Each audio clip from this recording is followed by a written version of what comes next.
upset from time to time. But with these 30 years of practice, and it's very little, 30 years, I'm really able to dissolve it. I'm really able to dissolve the upsetness. And then I can enjoy whatever is there. If you're upset about something that is not there, you can't even enjoy what is there. Yeah? But if I can, another question, is it only practicing, or also it's a question of maturity? Well, I guess you mature while you practice. I saw by myself that with my age now, there were things that sometimes 10 years ago were very much important for me, and I can abandon them and be more close to myself. Probably also, it's also a question of limitations. Your body cannot do all these sports, and that's also a question. But my father, who was a very good skier, and he suffered until he died that he couldn't go skiing anymore. This is it, that it's maturity. Do you not need to replace it with somebody else? Okay, you can say I replaced it with the Dharma, but I think the Dharma is more beneficial than going skiing or than going swimming, for example. So, but I see my father was a very good football player. He was a very sportive person. Sports was in our family, that was the religion. And football and skiing. He suffered so much. He tried to go on his skis, even when he was 80 years old. I mean, he was ridiculous, and he was very dangerous. And he had absolutely no pleasure. It was a lot of suffering. Still being attached to wanting to do this. So also, all of us, if we don't die young, you get older. So work with this already now, that you think, this could be the last time I'm going on my skis. And then slowly you get used to the idea, and then you can let go. Okay? Those who strive by all means for concentration should not wander off even a moment by thinking, how is my mind behaving? They should closely analyze their mind. So for us, baby bodhisattvas, so again, we think that we should be able to do this when we read it. No, it just says train this to do this if you want concentration. Yeah? And it says do the best you can, but do it. If I'm unable to do this, when afraid or involved in celebrations, then I should relax. Likewise, it has been taught that at times of giving, one may be indifferent to certain aspects of moral discipline. Okay, so there also, again, if you go to a party, then don't be kind of totally stiff and, I have to practice mindfulness, no, I'm not mindfulness. Not like this, if a celebration is happening, celebrate. It's okay. Or if moral discipline is too difficult, then practice giving, because it's easier. Yeah? Like with giving, generosity is such a wonderful practice, but because we're so attached to our things, then we lose out on the joy of giving. I mean, if you give something mindfully, this act will, will last for a long time. Like you feel rich when you give something. But if you give very little, you're not feeling rich. Okay? So, but when you give as much as you can, you feel so open and so rich. And Rinpoche is giving the example. He said, well, because he's a lama, so he has people always around him. So he doesn't carry money with him because people pay. So then it can happen that he's in an airport and he can't even have a cup of tea because he doesn't have money. And then he thinks it's really ridiculous and all this. And he's very grateful to the people. So somebody asked him kind of in a very aggressive way once in Switzerland. She said, well, he talked about karma. So he says, well, so you know about karma, so are you so realized that you're always happy because you know about karma? And he says, no, I'm not realized, but yes, I'm pretty happy all the time. And you can see it when you are with him because, you like dinner with him and accompany him and all that. He's always happy. He says, why should I be unhappy? Look, everybody is kind to me. And then he talked about this when he was in the airport, he wanted a cup of tea and he didn't have any money, so he couldn't have his cup of tea. That he is so, his situation is so good, like he really appreciates it, that people are taking care of him. If an old person has to go into an old people's home and people take care of him, they're not happy. he's happy that people take care of him.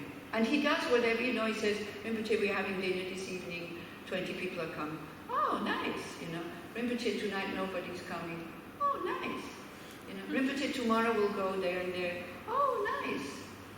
When Gachin Rinpoche is here, I mean, you can see his body is ailing, but he trots along with the people who take him to Jerusalem and whatever, very happily. Happy to be able to make people happy when he comes along with them. I would like to have such a mind like this, Whatever, you see, I don't even allow people to fill my thermos. This is the stage I'm on, wanting to be independent. I wish I would be like that. Because, I can see that they are happy. Whatever happens, they're happy. They don't need anything. And they're not, nothing is happening. They really enjoy. Whatever happens, they enjoy. This is something that... So, Shantideva was telling us, then train. Train whenever you feel, oh, I'm not aware, come back, And this you can train in retreats, or now here also in the breaks. This is why we are in silence. So instead of letting the mind go wherever it wants to go, bring it back, even in the breaks. Because in the breaks it happens more relaxed. Go for a walk, drink tea mindfully, eat something, whatever. Bring it back again and again and again and again. And then mindfulness and awareness and concentration is like water. Bringing the mind back is like, at the moment, our mind is like flat earth. The water just goes wherever, there's no difference. But if you bring it back to the same spot again and again and again, first it starts to make a small channel, but then it goes down the same channel again and again and again. The channel becomes deeper and deeper. And then coming back it feels automatically. You don't need to remind yourself anymore, oh, I need to go back. It goes automatically. Actually, it already for you, because you heard it so many times, goes automatically the moment you know that you're not there. You don't need to tell yourself, I need to go back. The moment you notice you're not on the breath, you're on the breath. Yeah? Have you noticed that? Why? Because of your practice. A beginner needs to think, where are the breath? Yeah? Your channel is already there. But it's very encouraging. Just think about this, The more you practice it, the more you bring it back, the easier it will become. Have you noticed that there's a difference from the beginning of when you started? Yeah. So you need to tell these new people here so that they get some courage, that even unrealized people like us can make some progress. But if I'm unable to do this week, I should undertake whatever deed I have intended to do and think of doing nothing other than that. With my mind applied to that task, I should set about for the time being to accomplish it. Yeah, so this is it. You know how unsatisfying this is. Starting something, not finishing it, starting something new. Starting something, not finishing it, starting something new. Working at this, having an idea, oh, I should also do that, dropping that, going there, going back there, going there. You know what I'm talking about? Is that very satisfying and relaxing and refreshing?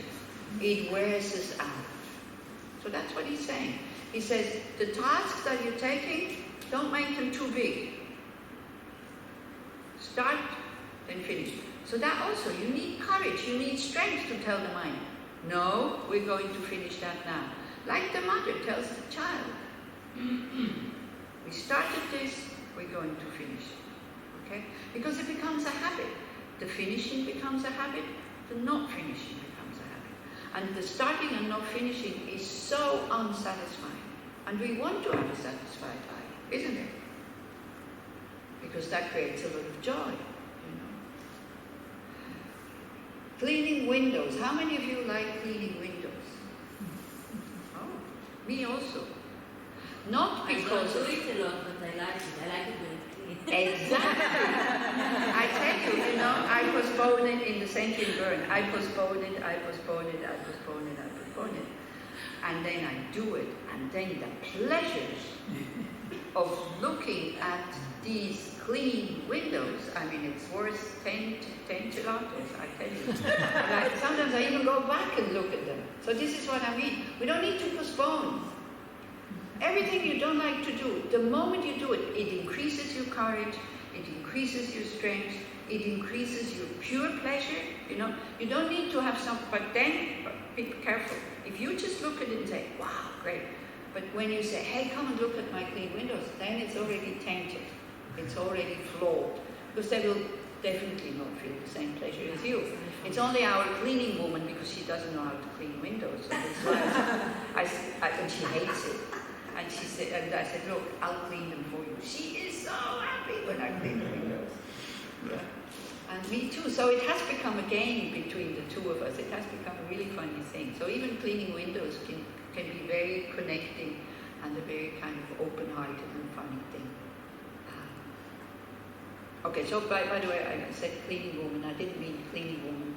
I meant the volunteer who comes to clean. So we have people from the group who come to clean. And even then, I don't really let. So, but with the windows, she's happy.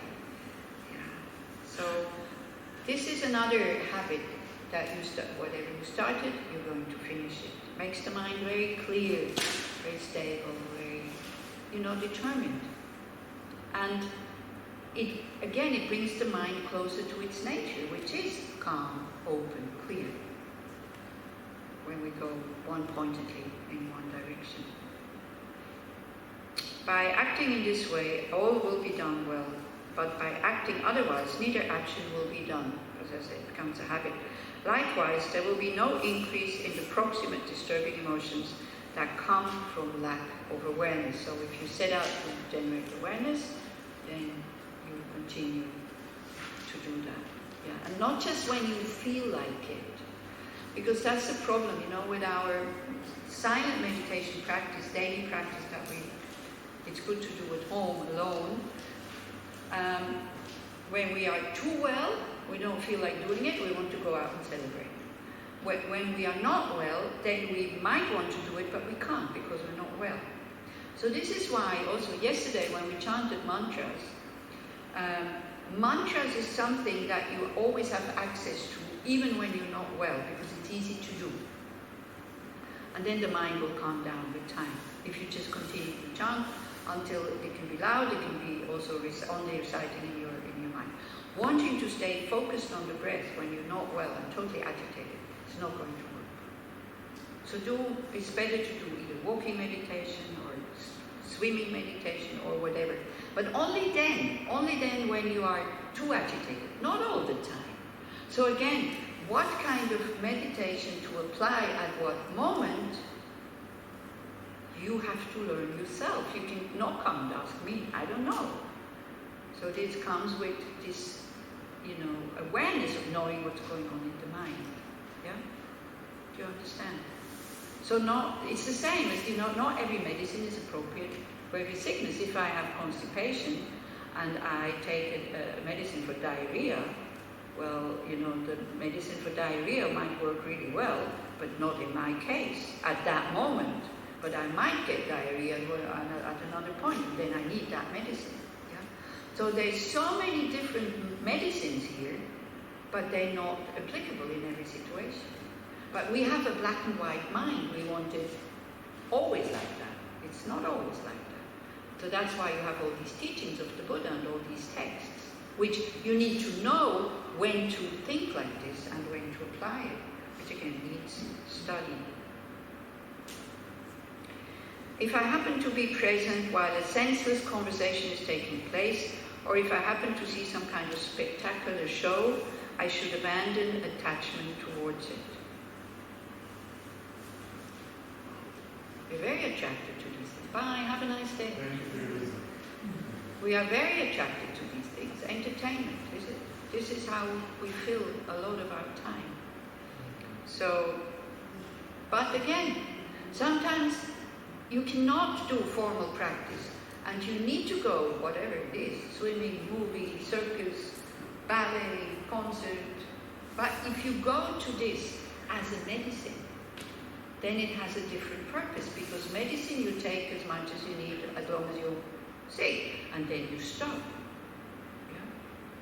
So you're not overdosing it. You shouldn't overdose it. The entertainment. Sometimes for us it's necessary because your lives are so difficult. You are so stressed, most of you. Yeah? So tight, so tense, so that yeah. The only way you can relax is with something easy, which is entertainment. But try to see it as a medicine. And then, of course, you know, we come home. Wow, the movie was great, fantastic, and all this, and then we reaffirm to ourselves it's good to go to the movies all the time. You know. Sometimes I really feel very totally. I used to go to the movies at least 3 times a week when I was still a lay person. At the restaurants, I went in the afternoon, and I could really see now the whole experience of movie, you know, sitting in the soft chair, like the movie theater almost empty because it's afternoon. I didn't like full movie theaters. Then the light goes down, and then I go somewhere else. I forget my life, I go somewhere else. Yeah. That I could even say to somebody who say, shall we go to the movies, we're going to see it, and to say, no, I don't want to come. That this could happen, I could not have imagined 30 years ago. And then, you know, the people try to convince me and say, but it's a good movie. I said, so what? I don't want to come. I'm happy I don't have this shepherd, this pull anymore, that I have to go and see this film so I can participate in the conversations. I cannot participate in the conversations anymore. I don't know directors, I don't know actors, I have no clue who they are. And I don't suffer. And I don't think I make other people suffer because I'm not going with them to the movies because she went with somebody else. And I went to see somebody in the meantime who had a problem. So while they were at the movies, and then all together we went and had lunch. So for me, it's nice to see. I don't even have to, should I go, should I not go anymore. It's just, yeah. But as I said, if you're still attached to these things, we get frightened. And then we start, but what's bad about good movies? There's nothing bad about good movies, but we spend a lot of time and money in there, of course. Unless you go that day when it's 10 shekels.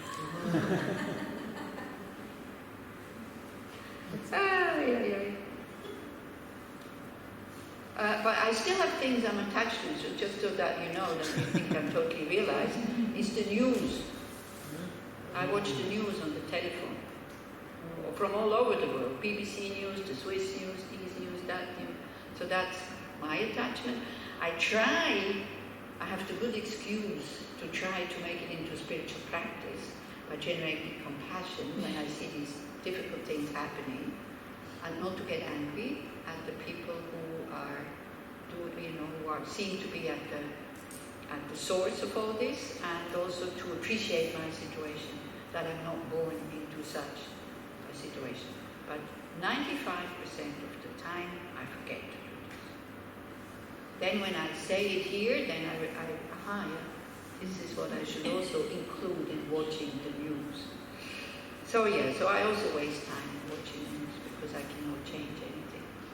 And it's a waste of time, and it's attachment. I can feel the pull to switch on the mediatek on the telephone. So it's not everything that I have resolved. I still have attachments.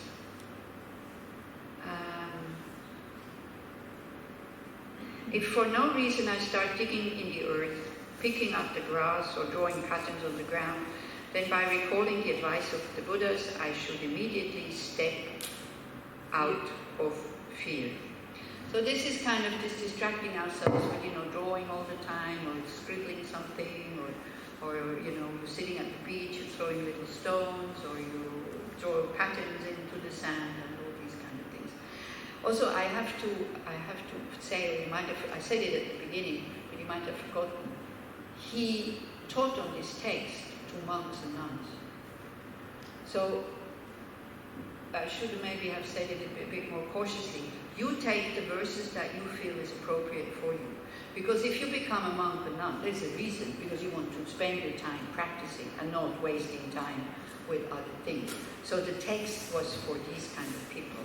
So whatever you find is too strict or too harsh, just throw it out, it's fine, it's no problem. Yeah. But these things about entertainment and doing these things, it is for us to see where is my attachment, where is my urge of the Shenpa kind of leading me, and what is it that I want to avoid? What is it that I want to avoid? Yeah, so then, if you are avoiding your sickness, you're not going to the doctor. If you're not going to the doctor, you cannot be healed. I mean, again, it's just an analogy. You can say, the body sometimes heals itself. Yes, but the mind will not heal itself. The mind is, if it's full of negative emotions and full of pain, and around the pain there is like hurt and attachment and anger and aggression, that will not heal itself. That will fester like, bacteria or viruses or whatever. I don't know enough about the body to make a good example. Are there sicknesses that do not heal themselves? Are there sicknesses that cannot heal themselves if you don't apply an antidote from outside? Many times, most of the times it will. Most of the time, okay, he's a doctor. So, Most of the time it will manage by itself. By itself, without needing any antidote. Well, why do we need doctors? To relax the people. Okay, so no, but he's somehow right. This is why I said the body is not a good example, because the body has the ability, because it's the mind who makes the body sick. And kind of the body has inbuilt sicknesses already, the sickness of getting old, for example. And the sickness of being very fragile. Our body is very fragile. Yes. If you are a doctor, you understand how little it needs to throw off the balance of the body. The body is hardly ever in full balance. There is always something that is kind of bothering us. And when you practice mindfulness of the body, being with the body all the time, then you see, and it will come, how much of the actions every day we do because of the body. This text, we are also in Bern, we're in the 5th chapter, but what we do there, we do like every second week on Tuesday evening, we take one verse every Tuesday evening, 2 hours we discuss the verse, and then we practice it, or sometimes 2 or 3 verses, that's okay, sometimes not even one, yeah? And then we take it into life, into daily life, and we see whether this is true or not. So when we came to the body, I told them just to check from time to time, make a note in the morning in the mirror, how many actions do I do because of the body? They all came back and said, the body needs so much time. Most of it, yeah. Almost all of it, actually. Yeah. So it's good to see. So then at least at the time that it doesn't need, then we should do mind training or things like that. Just to see, you see again, just to see, it's a matter of seeing it. Just to see it starts to change. Not to be so focused on the body anymore, because then the text continues to say, but hey, guys, the body will die. The mind will continue and the body will die. Yeah? Let's see if we can get to there. Whenever I have the desire to move my body or to say something, first of all, I should examine my mind and then with steadiness act in the proper way. Wouldn't it be wonderful if before we open our trap and we say something, that we ask what Mother Teresa was teaching her nuns before they ask something, that you ask, is it true? Is it kind? Is it necessary? Before you say something. Okay, then we do the strong emotions, and then we do maybe then a meditation on that. Whenever there is attachment in my mind, and wherever there is desire to be angry, I should not do anything nor say anything, but remain like a block of wood. So that implies that you know how to deal with negative emotions. I will tell you how after the break. We just read the verses here. Whenever I have distracted thoughts, the wish to verbally belittle others, feelings of self-importance or self-satisfaction, when I have the intention to describe the faults of others, like our Prime Minister, pretension and the thought to deceive others, whenever I am eager for praise or have the desire to blame others, whenever I have the wish to speak harshly and cause dispute, at all such times I should remain like a block of wood. Whenever I desire material gain, honor or fame, whenever I seek attendance or a circle of friends, And when in my mind I wish to be served, at all these times I should remain like a block of wood. This is what he teaches. Whenever I have to wish to decrease or to stop working for others, and the desire to pursue my welfare alone, if motivated such thoughts and wish to say something occurs, at these times I should remain like a block of wood. So then it doesn't transform into actions. Now again, how much of this did you recognize that we do every day? All of it. How much?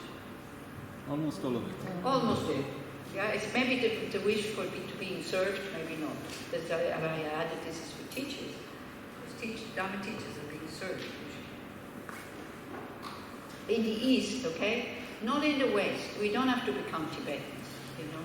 With Western teachers, you don't have to behave Tibetan. With Tibetan teachers, it's good, yeah, because then they see that you respect and you want the teachings. Me, every time I come in and you stand there like this, I think it's ridiculous. I'm sorry. You know, we can just be friends. So I know that for you it's a good training that when Tibetan teachers come, that you know how to behave. This is why I usually don't say anything. But otherwise, you know, it's not the Western way. But if you have very traditional Tibetan teachers who come, they don't understand why you keep sitting when they come in. For them, it's a sign you're not interested. They don't understand why people lie on the floor. Because also then there's a section here where it says you shouldn't teach people who do this, and this. Because it means they have no interest in the Dharma, so it's a waste of time. Not because they're not worthy of receiving the Dharma, because it's just a waste of time. Yeah? If you're trying to teach something to somebody who's not interested, well, why would you do it? And then, you know, they say it's expressed by the body or how the way they behave. Maybe we come to this, it's at the end of the chapter. So then we start to notice our emotions, yeah? And we remain like a block of wood. A block of wood is neutral, meaning you're not suppressing them, you're not acting them out, you're not interested by these negative emotions, yeah? Because also the thing, working with negative emotions, it makes them very solid. It makes them very real. It makes them very true. Yeah? If you just look at them and say, not interested. Yeah. But looking at them in not too fascinated way, still looking at them with awareness. You see, also with awareness, you can be too tight or too loose. We didn't really talk about this also. You can be totally fascinated by this whole thing, or you can be not enough interested. So again, there's a balance there that you need to know. More to come. Whenever I have impatience, laziness, cowardice, shamelessness, or the desire to talk nonsense, if thoughts of partiality arise, at these times too I should remain like a block of wood. Having in this way examined this mind for disturbing emotions and for thoughts that strive for meaningless things, the courageous, like Bodhisattvas, should hold this mind steady through the application of remedial forces. So the remedial forces are your positive state of mind, an antidote, a remedy, remedial forces, ein Gegenmittel. So then, we learn to strengthen the muscle of being very resolute, faithful, steady, respectful, polite, with a sense of shame, apprehensive and peaceful. I should strive to make others happy. I should not be disheartened by all the whims of the childish who are in discord with one another.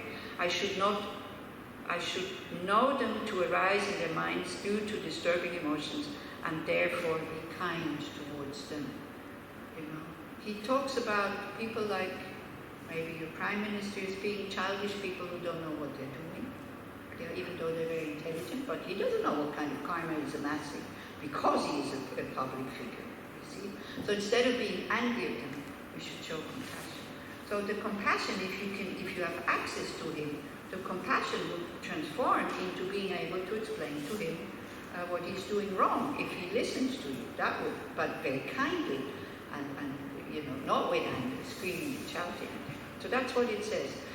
Being angry at people who are angry is just as childish as they are.